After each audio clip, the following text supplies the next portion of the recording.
in a while. Yes, excellent, because there were one or two people told me they couldn't make it. Let's say bracha for Torah study before we begin.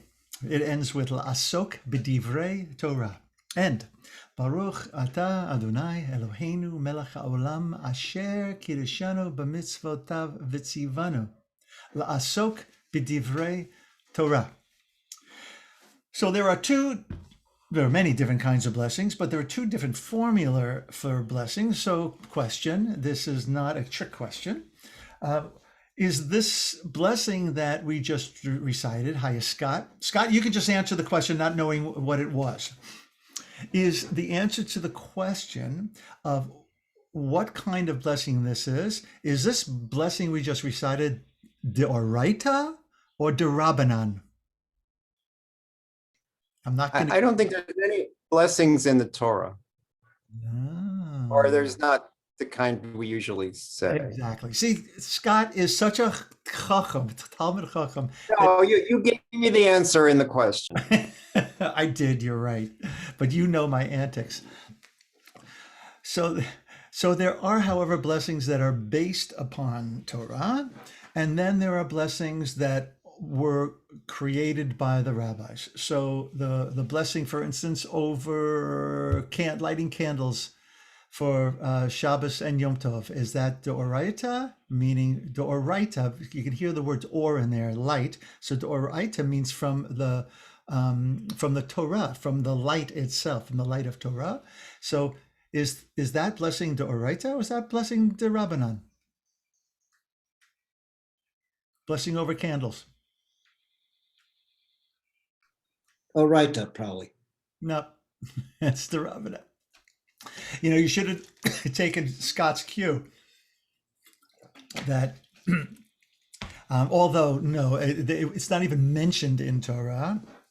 It is a minhag that was developed from rabbinic days and on. So if you answer Derabanan to everything, you're going to be right most of the time. All righty. So we're going to pick up on. Can you give an example of one which is from the Torah that I can latch on to, is what you're referring to? Deborah, go ahead. She's waving her hand.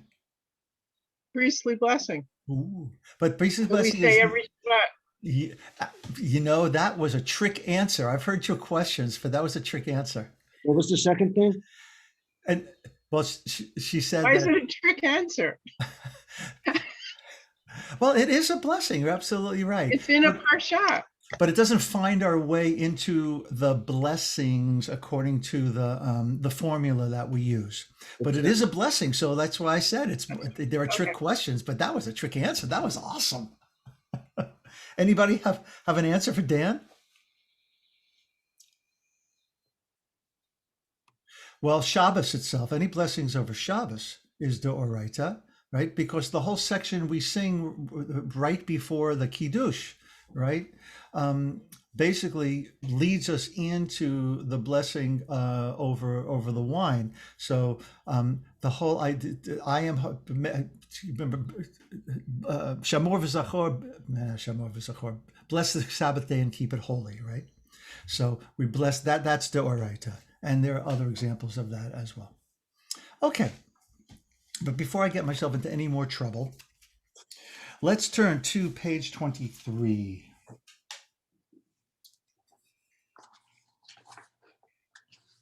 I love this idea in the next to last paragraph. Is anybody working from a digital version of the book? Okay, so it's the next to last paragraph, the one paragraph that begins with, as creatures whose consciousness is multi-layered, who are aware that we are aware, and can articulate at least some of that awareness, we are able to give voice to the energies of creation. And skipping a line, she says, as we learn to resonate with energies, we become like tuning forks, imprinting God's creative energy on our awareness and expressing it in our lives. I love this, the image of opening up and aligning ourselves and tuning into or attuning ourselves to the resonance of the universe. So one of the things I think she is inviting us into is that the intentionality behind a bracha, behind a blessing, opens up the channeling of flow. Remember shefa, from the upper worlds to the lower worlds. Now, far be it from me to use a vertical metaphor, but sometimes you just need to use that language because it works and it's very powerful. Okay, so attuning and tuning in, right? It's our entire organism becomes that when we say a bracha, and it's like it's yes, many brachot are brachot of gratitude, right? So it's like a yoga, it's a pose, it is it rids us of mental clutter, everything calms down, and so that we can receive the signal from Sinai. It's like radio free Sinai, broadcasting on all channels all at once, but each of us has a unique channel. So I think we're all old enough to remember in our cars how we those were the days once upon a time. Remember those? You had to tune the radios, and then they had push button radios, right? But if you didn't have it tuned exactly, you had to push it. So that's what she's talking about, that each of us within us has the ability to attune to the divine message that is uniquely intended for each one of us.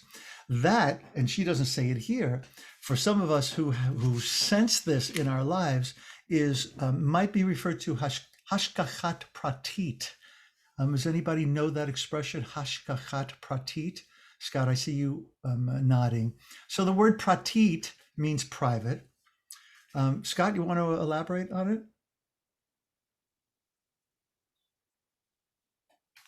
Let me unmute you there.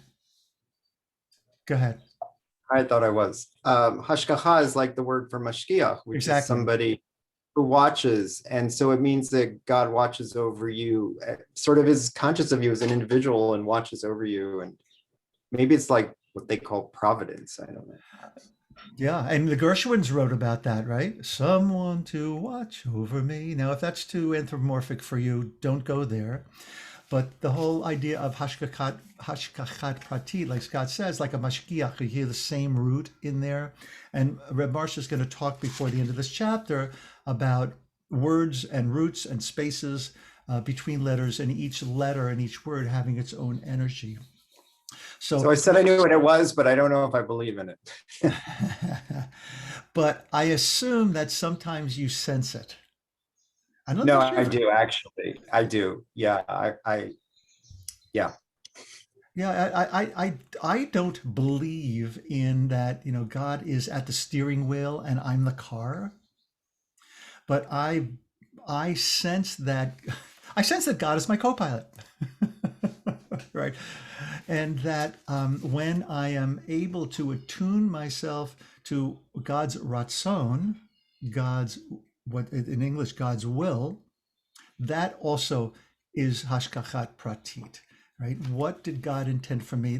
All of this stuff wraps up very neatly into the Hasidic worldview with Reb Zalman's teachings. Reb Zalman's yard site was on Monday night, Tuesday, seventh yard site, and so I'm dedicating this teaching to your memory, Reb Zalman, over here, looking over my left shoulder here.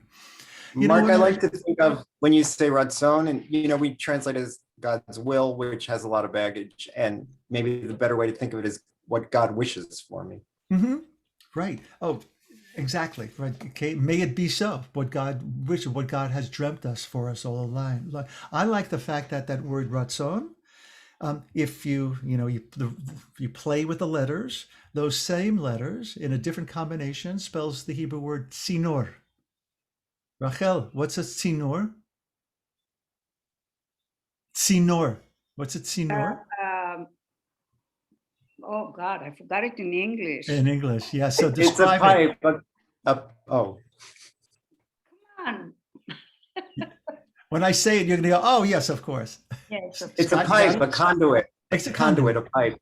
Yeah. So if pipe. you think of a pipe, No, right. it's what you give water with. Come That's right. on. Yeah, that's right. So it's what the water flows through to reach its destination. So it's a conduit. So if you think of tzinor and ratzon, we are conduits for, and I'm used the will or the dream. I like that, Scott, of divinity for us.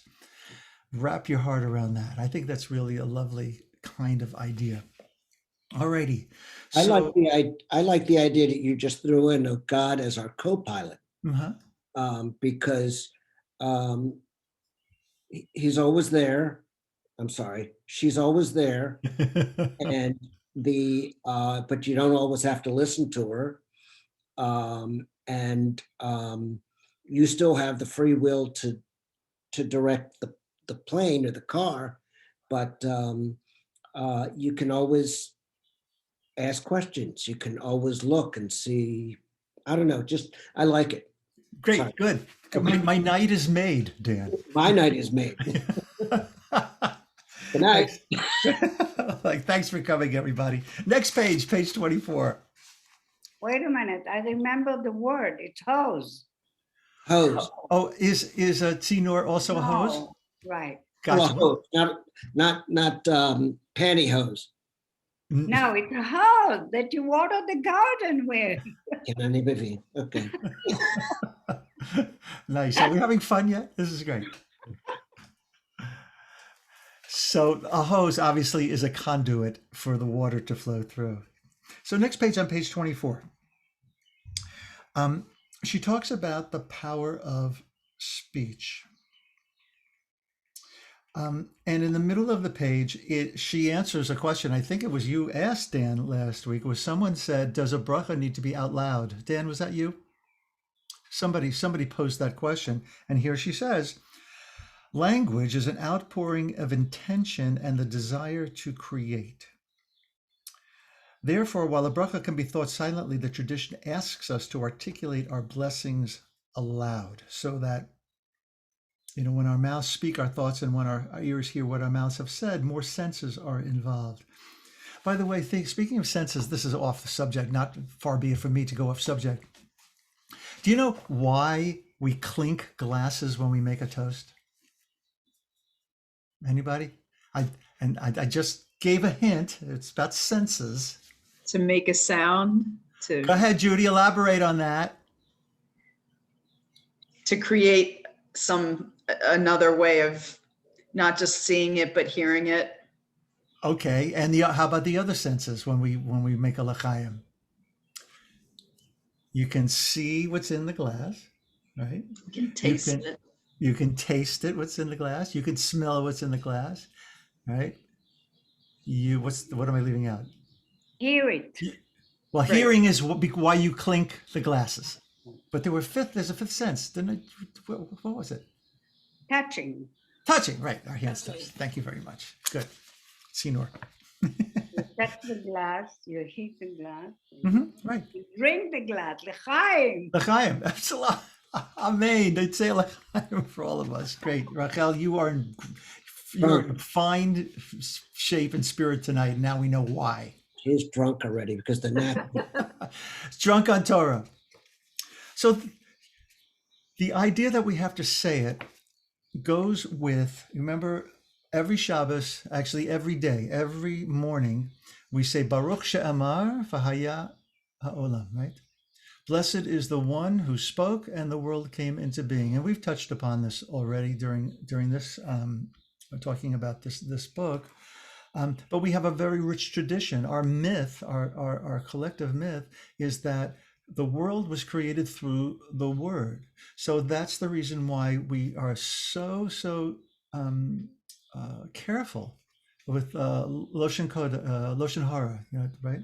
In order not to speak gossip, or it's some circles you're not supposed to say anything about anyone, even if it's a good thing, because that good thing might lead for that person's inflated ego.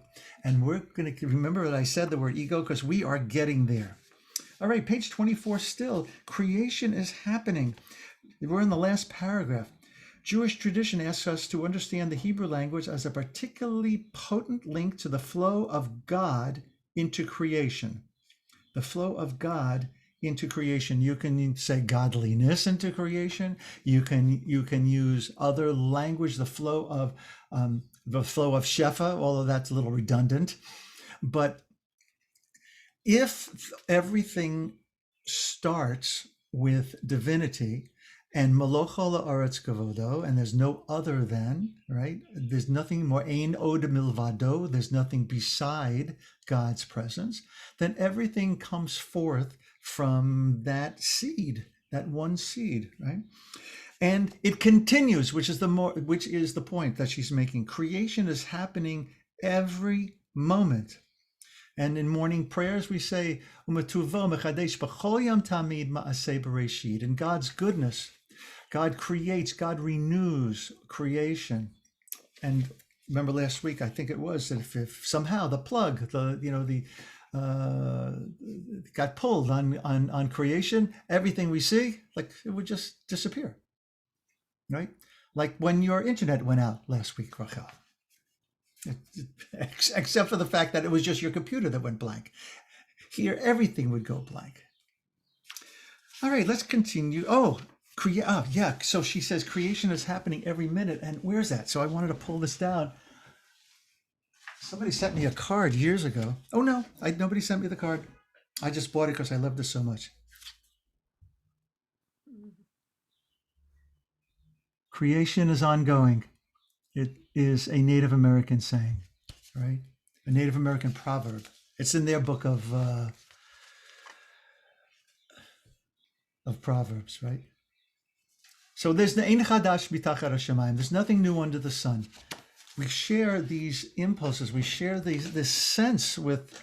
So that's why we speak in terms of many of us. That we don't say Bachar Bana, we're the chosen one. We are one of the chosen. Iyam kolo amin, with other peoples who have their own very special place and part to play in ongoing. So I have a quick question, because she's about to get into letters. Each Hebrew word is a name called again and again by God, and as we speak, also by us, as a beautiful poet by the poet Rachel. Rachel, the poet, the Israeli poet Rachel, of course.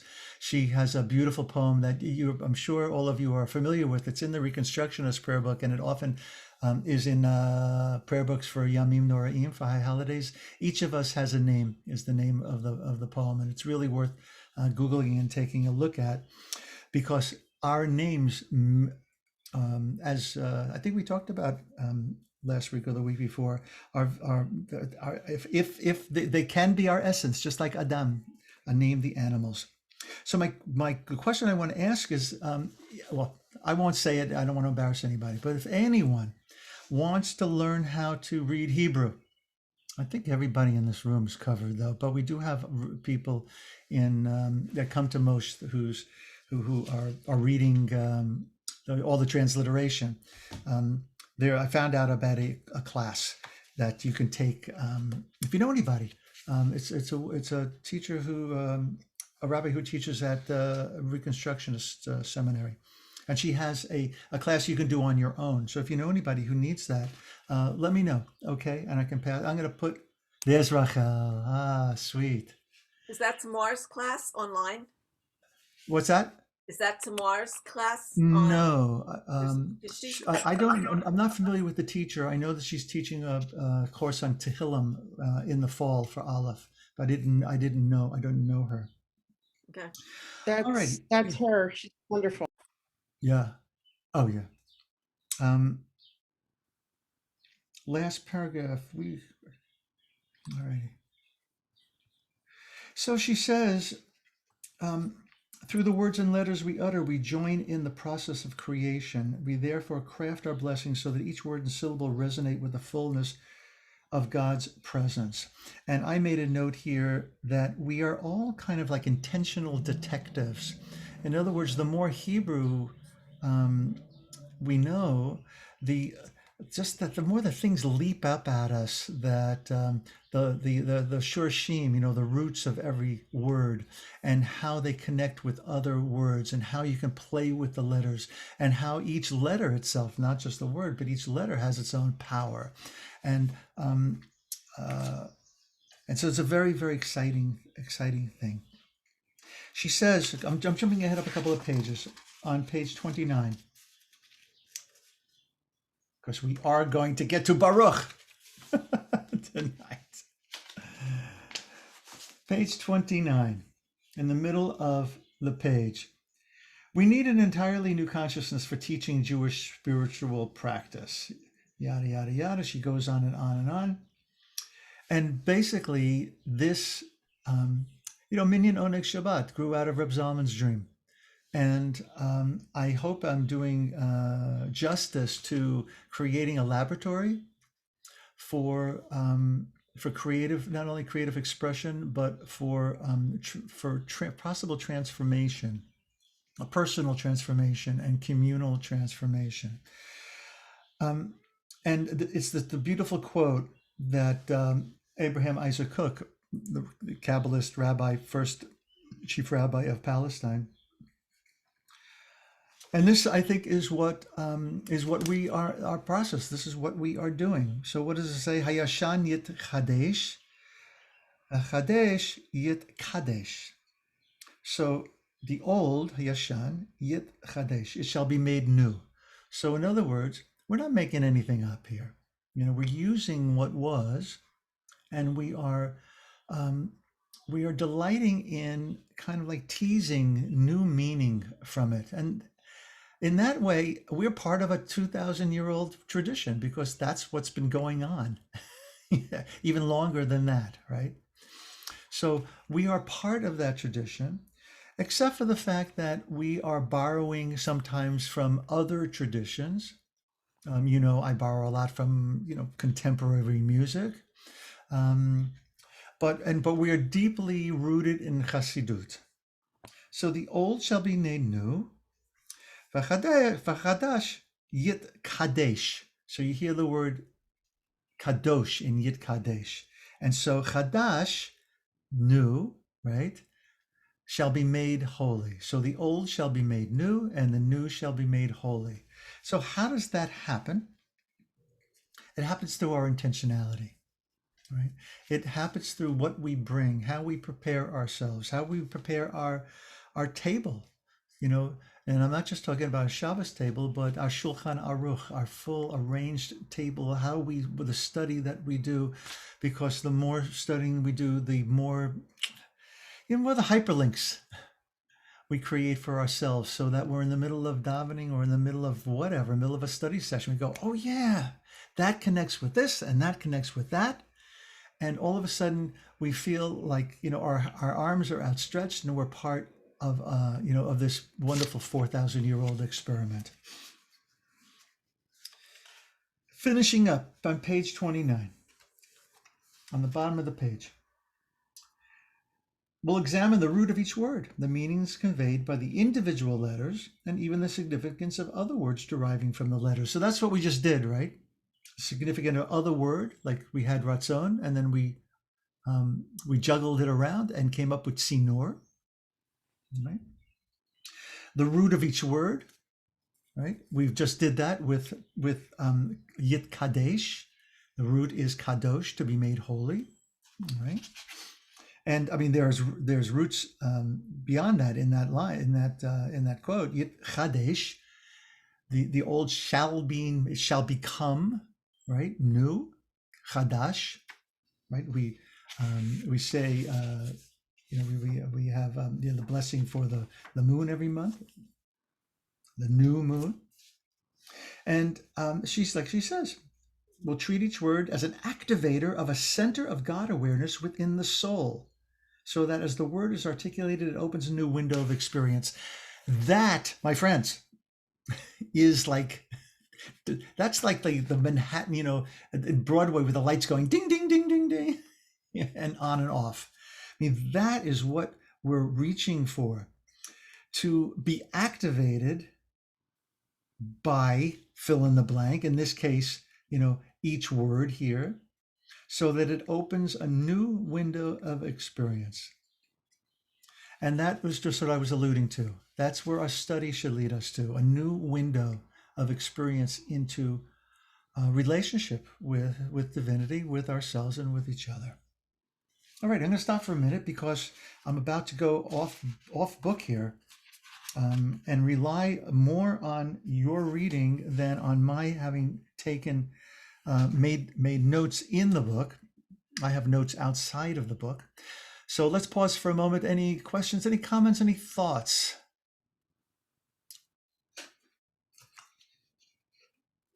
Okay. Thank you, Rachel.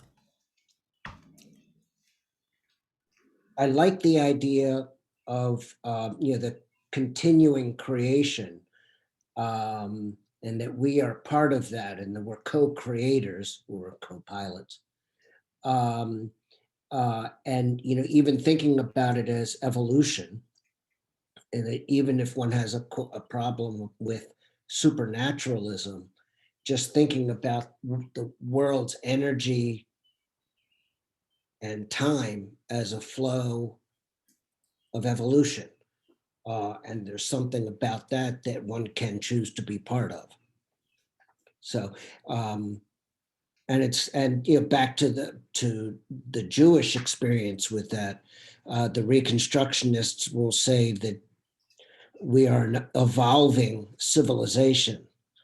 That's what what we sort of refer to Judaism as opposed to a religion or a specific practice. We're an evolving civilization. I don't know. Just brought that to mind for me. Yeah, thanks, Dan. And Mordecai Kaplan also teaches that about God. Do you know anybody know the quote? "The God is the power." God is the power that makes for salvation. Yeah. Right. So anybody have any understanding of what the heck that means? I can give you my two shekels. God is the power that makes for salvation. The word salvation is a loaded word. Yeah. Right. And what that is. Okay, go ahead, Mary Rita, take a stab. Take a stab, but just by like changing some of the words, and I want to add like some of the INGs of Reb Zalman. That for me, if salvation is about like tikkun olam and healing and bringing like that greater healing to all existence, then it is something that is it's not a static thing. It's a powering thing. It's that is happening and continues to happen, and that is God, because God is the isness and is the allness, and it's is the source of all that is going to be the healing in ourselves and as part of the one of the isness. It's hard, isn't it? It's hard, but it's like okay, so Shoshana would know, because we're like chewing on theology readings for our intensive coming up, and part of the theology readings is on process theology. So, and that always takes me back to Reb Zalman and his, it's never a noun, it's a verb, and it's the ing, it's the gerund, it's the active, and if God is the allness and the oneness, then that's the salvation. That's the healing. That's what's there. Okay, great. That's what is. That's what's ising. Yeah, it's hard. Phyllis. Okay. You're muted. Yeah, Shoshana is my alter ego. I go by that in a lot of my Olive classes. Thank you, Mary Rita, for the shout out. I was going to shout out to you because one of the books we're reading now for preparation for Hashbah in 2 weeks, it had a great reading in it. And Mary Rita picked up on this particular point on the word mezuzah. Talk about words, right? Right, Mary? This was so cool because, we all say mezuzah, mezuzah. We know what a mezuzah is. But, well, let me let you say it, Mary Rita, because it was your aha. Well, it was the aha, but it was also from Rabbi Right. Rachel, I'll get it. Rabbi Tamar. Let's give her credit. It's from this book, The Jewish Theology in Our Time, and she wrote a chapter called Radical Divinity, and I loved it because I never knew that, like, let's say that's peeling away mezuzah and maybe the connection to the word, and people whose Hebrew is better than mine. Okay, I have to get the right page for it's Rabbi Tamar Elad Applebaum, just for people's reference, and the book is, it's a chapter in Jewish Theology in Our Time, which we're reading. But what she writes about is that connected with the word mezuzah, and is the word also for movement.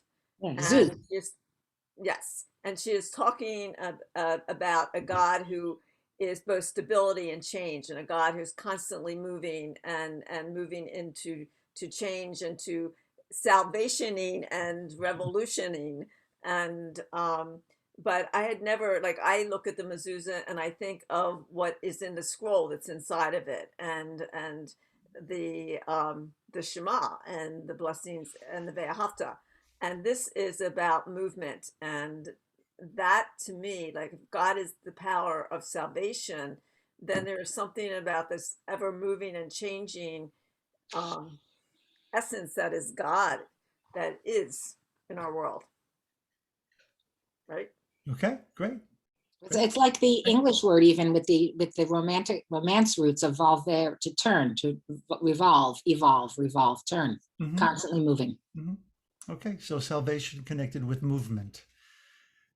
Can I tell a little story about the mezuzah? Oh, I love stories. Okay. We just changed our front door in our house, and I have a big mezuzah, and it didn't fit to hold it this way, not straight. And then I read with the Chabad that saying that Ashkenazi tradition, they put it not straight like this, but Sephardic tradition put it straight. And I said, yes, because I'm Sephardic, so I went and put it straight and it fit. I was like really concerned that I don't have the mezuzah on the door, because I couldn't put it because it was too big and the space was too small. So now you guys know that Sephardic tradition is straight and Ashkenazic tradition is to the side. When did they get that wrong? Well, they got it when they started with the mezuzah, smarty.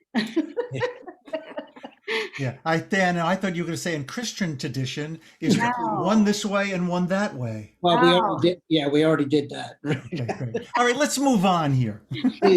Please. Let's try to save this from. You opened us to. I did. Okay. For our Torah. All righty. So let's get to the word Baruch. At the very beginning, she says the sequence of words in Hebrew blessing is like a path of stepping stones. And so we're going to step through that path, starting with the word Bracha. The purpose, of course, well, one of them of Bracha, like we've been talking about, is to expand our consciousness from the ego place to the place of Moachin de Gadlut, of sensing that we are part of something much larger.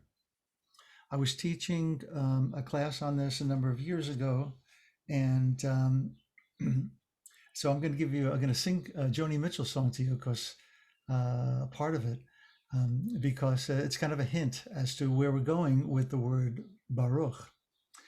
She sings, I am on a lonely road and I am traveling.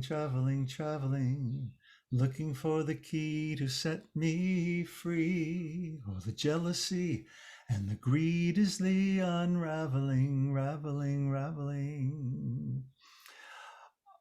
I've just forgot the lyric. Oh, I love you when I forget about me. Thank you, Roxanne. You reminded me, right? So I love you when I forget about me. So keep that in mind, because in a few moments we're going to bring that up again, and in relationship to the word Baruch. All right, Baruch, Beit Resh Kaf Sofit. Now it pays to know a couple of the shorash here, and how it shares among other words. Now, when we say Baruch in the Amidah, for instance, and at other times, what do we do as our asana, using yoga language, as our physical posturing? What do we do when we say Baruch? Yeah, Mary Rita. Well, for the first blessing in the Amidah, we with our whole body we bow. You're leaving a part out. You're leaving a part out, though. That's important to this discussion. Bending the knees. Yes, bending the knees. that's Okay. right. Bending at the knees. So there's the answer to our question. What is an other word that the shorash Beit Resh Kaf Sofit shares itself with? Berkayim. Yes, who said that? Dan. Yeah, which of Birkayim or what? Knees. Knees, right. So Baruch is a knee. So we bend at the Birkayim, at the knees. Now, the first time I ever heard Reb Marcia, and it's in the book, at my first Daven and Leadership Training Institute, she kind of acted this out, and which is what I do when I'm teaching it in person, which is to bend at the knees. And then I will say to people, okay, there's another word here that Beit Resh Kaf Sofit shares that shorash with. So, and then they ask the question, which I'm going to ask you, if you're in the desert. Okay, so we're in the desert now, Bamidbar, and you see an oasis, right? You are dead thirsty. You run to the oasis. What do you do? I don't know. It disappears because it's just a mirage. No, it's really there in this case, Scott. It's really there. So what do we do? What do you do? You kneel down to drink some water. You kneel down, right? You kneel down to drink some water. So you not only you bend at the knees, but you do a full, like a full prostration, but you do fall down on your knees, right? So you get down to drink from it. So that physical manifestation there,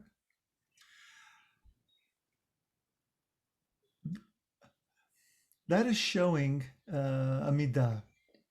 What is the midah that it is expressing? The midah of what? If you bend at the knees and then bow, because you just said correctly, Mary Rita, we bend and then bow. So what is the act of bowing expressing? Yeah, go ahead, Shoshana. Humility, anava. Anava, that's right, humility. So this is what's at play at the very beginning of every bracha, whether we bend at the knees or not, because we don't bend our knees every bracha, we say. You know, when we saying a blessing over food at the table, we're not bending our knees, we're usually sitting down. But that is the mental image that can go with it if you are allowing your imagination to click open this hyperlink, right? And bring, as Reb Zalman encourages us all the time, enchantment to our prayers. That brings the deepest humility. Now, why is humility important at that meaning, you know, at that moment?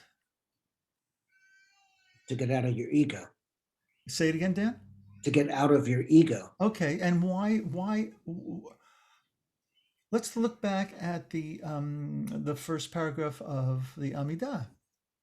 So we get out of our ego, and we acknowledge that divinity is Konei Hakol.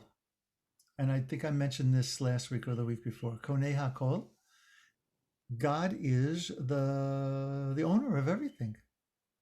So it's with deepest humility that we are acknowledging the source of that blessing that we are saying, and then in taking in the energy of whatever foods that we're eating. I don't do this all the time. I think it would make me happier if I did, but sometimes if I'm really tuned in to my bracha, what happens is like a flip chart. You know those things there for kids that there's a flip chart that shows like a little cartoon that go by really fast. So it's a flip chart that goes all the way back to the seed of the thing that I'm about to eat, right? And then that seed turns into let's say the carrot, or whatever it is. And then I see it growing. I watch it as it is harvested. I watch it as it makes its way from a long, whether like I don't grow carrots in my garden, or else that would be the where, and that's not even that's not even the source, right? Because when we say Konei Hakol, we're acknowledging that divinity is the source, that everything comes from divinity, right? So that's what's going on in my mind. That really quickly, I have this slideshow that, and it slows my eating down too, which is oftentimes very. I mean, it's something that I need to do to be more intentional about my eating. Somebody had their hand up. Yeah, I was. I like all that you said, and it makes a lot of sense to me, and I can really connect to that. I still react to the word Baruch in terms of bowing and bending knees, because it feels like bowing and kneeling before a king. There's something bowing down to. And it's not as much humility as it is. I don't know. So I react to it as a negative. It's even though I might understand it's God, evolution, creation, all this sort of stuff. Bowing down and bending the knee feels medieval. Okay, so a lot of people share that with you. So what do? Hayashan yitchadesh, v'chadesh yitkadesh, right? How do we do that? By using a different name. Don't use Melech HaOlam. Baruch Ata Havaya. So what is Havaya? It's a recombination of Yud Hey Vav Hey. And what does it? Well, you have the problem with Melech HaOlam. So you can say Baruch Ata Ya, Baruch Ata Havaya, Ruach HaChaim. Use the language that opens up the portal for you. But even the word Baruch, with blessing and kneeling and bowing, I wish there was some other word for that. And maybe this is just me, but it's that word itself is a difficulty. Baruch is, okay. So I misunderstood what you were saying. Yeah, it's not just the Melech HaOlam, but it's the first word itself, Baruch, kneeling, bowing. So if you say to someone, Dan, you're such a blessing to me.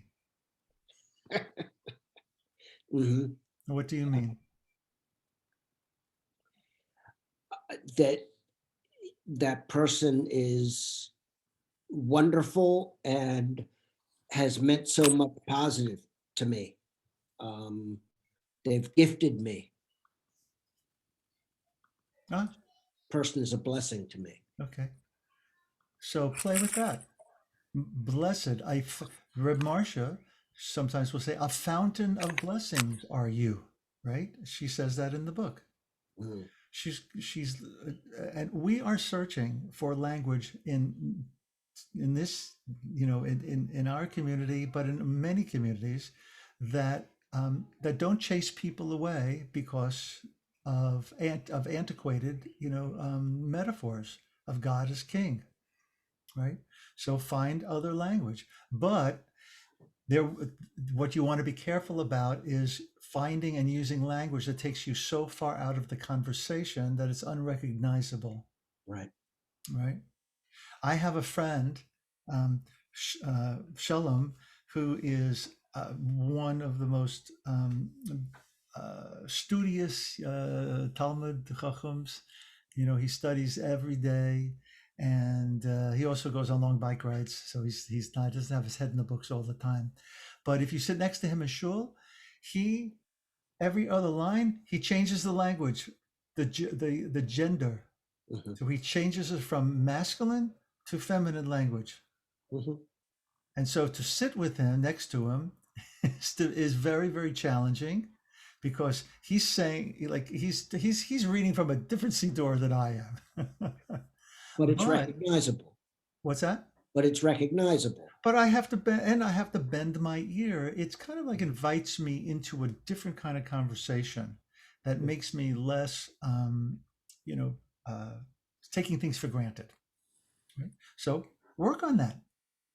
Work on that. Come up with something that works for you, other than Baruch, or maybe it'll be some kind of construct of using those letters. How would you say we are blessed? Not nivarech. Nivarech. What? Nivarech, We nivarech. but it's also מבורכים. What's that, Rachel? אני מבורך, או אתם מבורכים, או אנחנו- אנחנו מבורכים. Anachnu mevarchim. Right. Yeah. Nivarech is really we are blessing. yeah. That's why I said Blessed, not yeah. that, but Right. We are blessing. Yeah. Okay. We can work on this some other time. Okay, sorry. All righty. Continuing.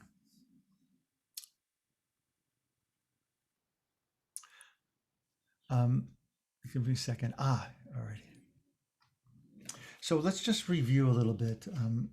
On page 31, because these are some things we touched upon last week. One should not toss a bracha from one's mouth, it says in the Talmud.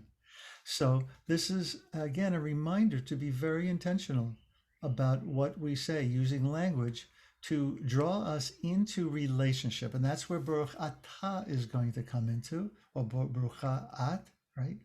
It's not just tossing words out the window, but rather establishing relationship with an I-thou relationship. So that's maybe why Rashi then says a bracha should be said slowly and deliberately. Don't rush through as if you're carrying a heavy burden and cannot wait to be free of it. That said, I think these rabbis of old had a lot more than 24 hours in their day. Or certainly we can acknowledge that they had a lot less distractions. They weren't checking their Twitter feeds. I should send you all, actually, I found something today late in the day of someone who had gone through the book and made their own notes of things they wanted to remember. And so I'm looking at that right now. Prepare, page 32, prepare for a bracha. And she's talking about the letter Aleph. Although I don't see it automatically. Aleph is the place to where God withdraws to make place for otherness, for creation. It is the place where all giving originates. All right. So this is interesting that the first word of a blessing is Baruch, and the first blessing of the entire Torah is what? Is Beit. Is Beit. So this is one of the understandings as God as the root of all, right? The place from which everything is emanates. Right? And if you look at the letter Aleph, it's got a Vav it's going diagonal, and two yuds, one on top and one on the bottom. And we can look at that as Shamayim va'aretz, right? What's above the line and what's below the line is heaven and earth. And we've also talked times about the Gematria of Olive, which is 26, the same as Yud He Vav He. So this Olive, we don't begin, why the Torah begins with Beit is because everything is emanating from the Olive. Everything, that's why the Aleph is silent too. That's why you can't say the letter Aleph without it being vowelized, because it's that place of origination. It's that place from where all yearning begins. And it's the source to which we look back to. All right. So this is nice. On page 36, she says, so the Holy One, meaning the Holy Aleph, the Holy One pointing to divinity, becomes the Holy One. Right? That which is, what's the matter? Debbie, cannot, or is there, what's the matter? You put your hand up to your ear. Was there something I need to be aware of? Someone's crinkling something. Stop crinkling. It might have been me. Sorry.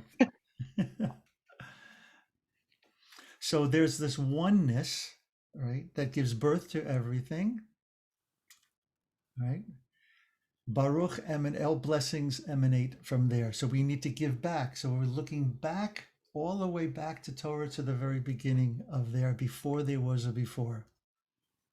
And if you can allow your imagination to play in that sphere, the blessing of saying blessings will be that much more powerful, because it'll kind of jam your left brain and really allow your heart to become a little fuller. So let me see. Bracha is a pool, a fountain. Alrighty. Humility, page 46, she says, humility is knowing we're part of something bigger than ourselves. And someone already alluded to that. Anava, that's what humility does. Right? It removes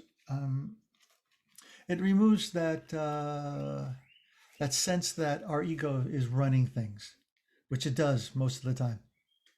Right?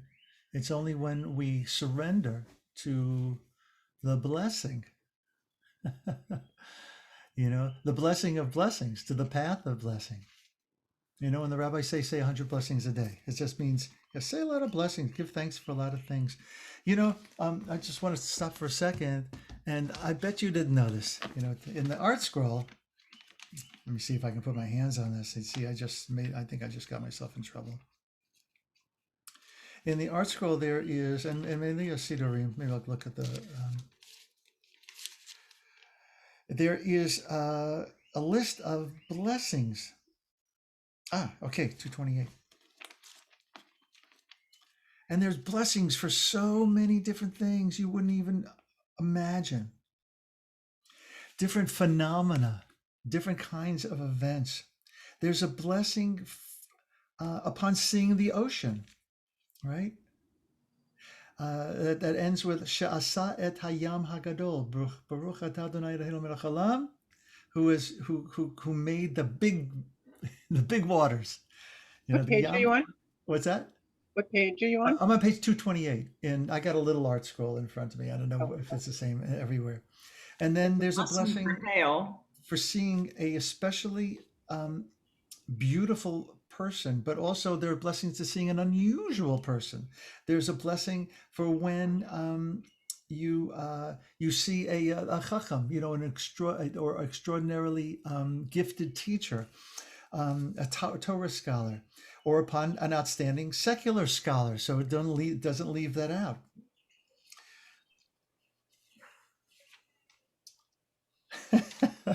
This is great. There's a blessing upon seeing 600,000 or more Jews together. That's my favorite. Now, I don't know when that would be. Can I ask you a question? Is that the one? There's one about seeing a large group of people that it says, "Blessed are you, O Lord, our God, knower of secrets." Yeah, that's exactly what it is. Yeah, I don't know why it says upon seeing it, because that's not the translation.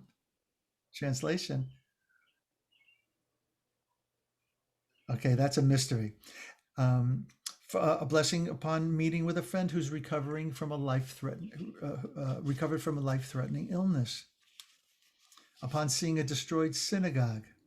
Upon seeing a destroyed synagogue restored to its previous grandeur. And then, of course, there's a beautiful blessing for seeing someone that you haven't seen for more than 30 days. Now, that, of course, meant something different in the old days because we lived in such proximity to each other. So it means someone went on a long voyage, distant travels, and the dangers of doing that. Well, I guess it's pretty dangerous today, but there were different kinds of dangers. So anybody know what that blessing is? Oh, you all actually know what the blessing is. Shechayanu, Vikiyamanu, Vikiyanu, Shechayanu. Right? That sustained us and brought us to this day. What day? To seeing each other, right? So I would say it's an appropriate blessing, if you see someone in our beloved community in person, like they're right there, having not been together with them. I would think that's a Shechianu moment. Alrighty, let's stop there for a moment.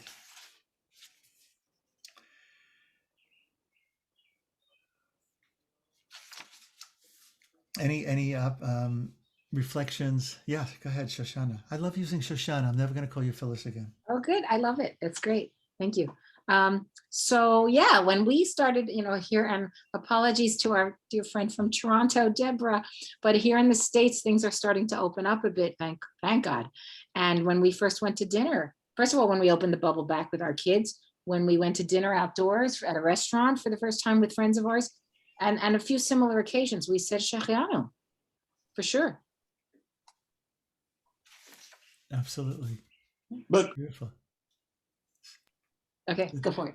But the kids say that Shoshana will say a Shechianu for every day that ends in Y. Yeah.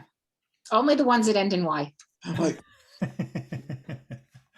that makes a lot of sense to me. You can never do too many Shechianas. I have a question. Yeah, and then Judy. As a bit of an outsider in the study of all this, I'm trying to put together that we hold that the Torah was written by man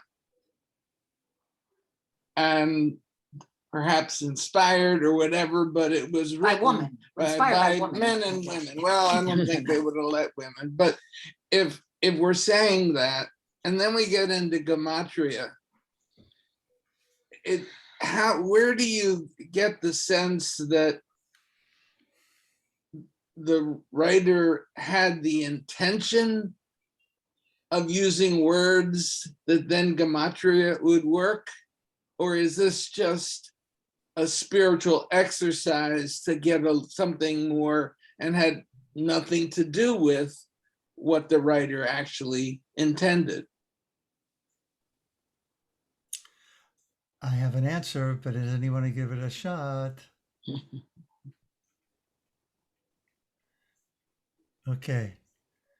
So remember that each letter is associated with a number, right? It's not like we have in English, we have letters and we have numbers, right? So each letter is not just associated to the Kabbalists and those who who study Gematria. They sense that there is, again, special energies for each letter, and that each letter corresponding, not just corresponding to a number, but equating with a number, right, brings with it in different combinations certain energies, right? Just like the periodic table, right? Different letters go together, you have different things created in different energies. So the joy in it is in playing with so many different, references of how to how do we make sense of things, and certain people are that facile with gematria to do that. Whether you're asking it was the original intent of the writers that would be so, I cannot speak for them. I sense it was the original intent of the creator. Now, if I, because my the way I these things is whether or not Moshe received Torah at Sinai and then passed it on, right? In other words, whether Moshe downloaded, panim el panim, and then passed it on, or whether there was a combination of that, and then it's called the wait, not the hypothetical theory. It's the I took the class so long ago. It'll come to me. But your idea that it's whether it's divinely given or divinely inspired, right? I mean, I look at all of you. Look around this room. We're all divinely inspired, right? If we give it up for God, right? If we acknowledge that that life energy is pouring through us, and that we're an expression, which is a great word, is it not? I think R Marcia touches on that in the language that God expressed, that let out the words and they came forth, right? So we are expression of God energy, and we remember further back than, these are stories that have been passed on. Who knows where the origin of all of these things are? But, it's not just our tradition. We can say that too. There are so many traditions with different creation stories, right? And some of which are no less far-fetched than ours, right? Or some of whom that are a little harder to grok than ours, But what they're all trying to do is take us back to a beginning, right? And so if we go back to a beginning where letters equal numbers, it's only, to me, makes sense that gematria is a powerful tool. If you're not into it, get into hate. It's nothing that I have ever studied in depth, but when I come across a teaching that uses it and that really resonates with me and turns me on, I go, oh my God, like that's mind blowing. Or that's a little too it's a little too connected to be completely coinkydink, So that's the way I see it. Thank you. I hope that made sense. So we're coming into a land. Oh, Judy, I'm sorry. I just had a question about the blessing for seeing someone recovering from a life-threatening illness. How is that different from the Misha Berach? Well, it said that it's a blessing for someone who has recovered. Recovered. Right. Okay. So Misha Berach is praying for recovery. Got it. Right. Could you send me that recovered blessing, please? Sure. Yeah, sure. But I bet if you Google blessing for what did I say? Blessing for one who is for a friend who is recovered from a life-threatening illness. Yeah, I did. I got a bunch of stuff that didn't Okay. directly. I'll send it to you.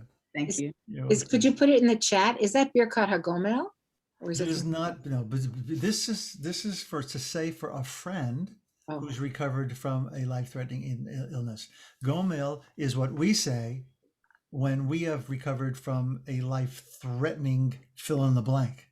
In a very dangerous situation. It might be, a woman from childbirth, or it could be, just like we flirted with disaster, and we live to see the day. So so Gomel we say, but we're saying this particular blessing for someone else. Did that answer your question, Judy? Okay. Thank you. Great, you're welcome.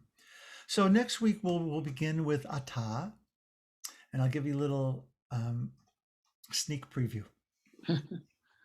So you probably know the name Reb Levi Yitzchak of Berdichev. Reb Levi Yitzchak wrote a song that is still sung today. And he sang Maladu, Matadu, Mizrachdu, Meiravdu, Dagimdu, Tzofendu, do. So do means you. So that's why I'm singing the song, Baruch Ata, blessed are you. This begins the relationship. And so he sings, you above, you below, Mala Lamata. You to the east, you to the west, you to the south, you to the north, you.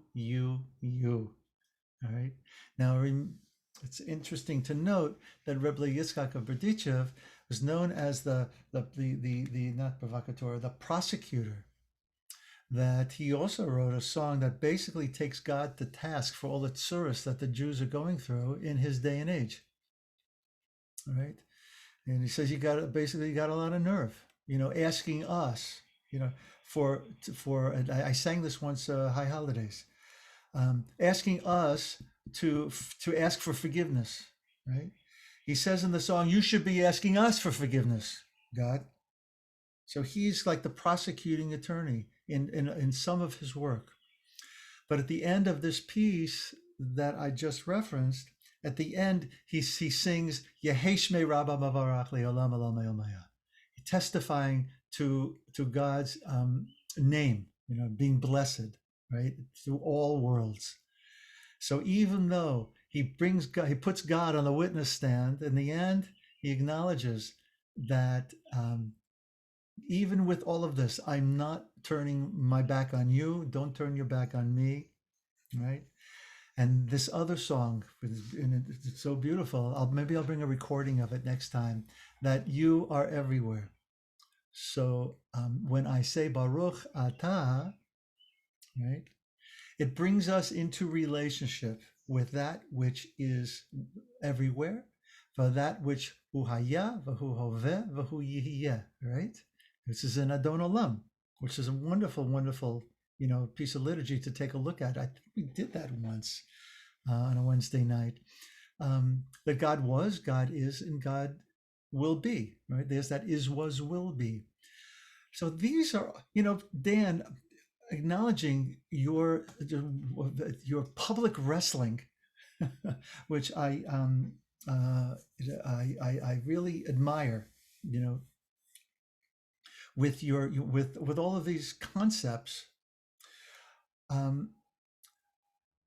What I always hope, and it's like a broken record, as I think most, I don't know if it's most rabbis, but certainly all Olive rabbis are, is creating teachings, containers, whatever you want to call it, in which we can experience divinity.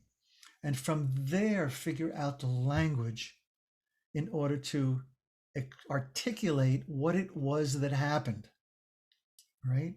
So again, Reb Zalman, Judaism is over intellectualized and under experienced. So that's our challenge, which is to find the language and to renew the old language, right, and make the new language holy. Thank you. That makes sense. Yeah. So it takes some bit of letting go of our left brain, which wants to all the time hold on to fixed understanding of things, because you're never going to understand why we don't mix linen and wool, right? We're never going to understand the parsha this week where we read about the paradama, the red heifer, right? And why it's capable of making something pure impure, and something impure pure. It's beyond, it's super rational. So that's a place that we have to go if we're really going to experience, I think, what R Marcia is inviting us into. The ability of a blessing to create a tzinor, a conduit. And what's the conduit? We are the conduit. Yes, we can. We could do it. We can do it. Somebody knew I was going to say that. That was terrible.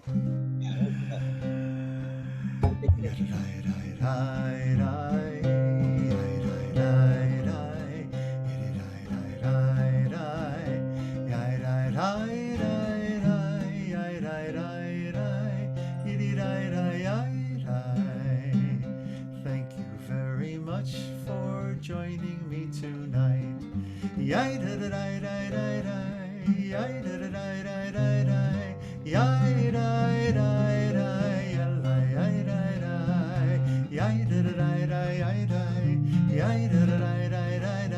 Mary, Rita, Dan, Berchel, and Stephen, Roxanne, and Susan, Huff, and Deborah, Mark, and Shoshana, Michael, and Judy, Scott, and Charles here too.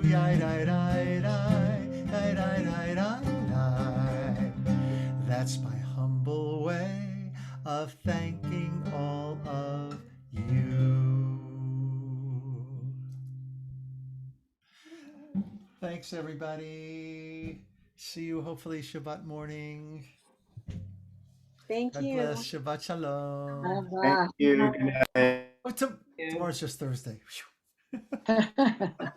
Laila tov, everyone. Laila Laila tov. tov. Sweet Bye. dreams. See you tomorrow. Thank you. You're welcome, Charles. Bye-bye. Laila tov.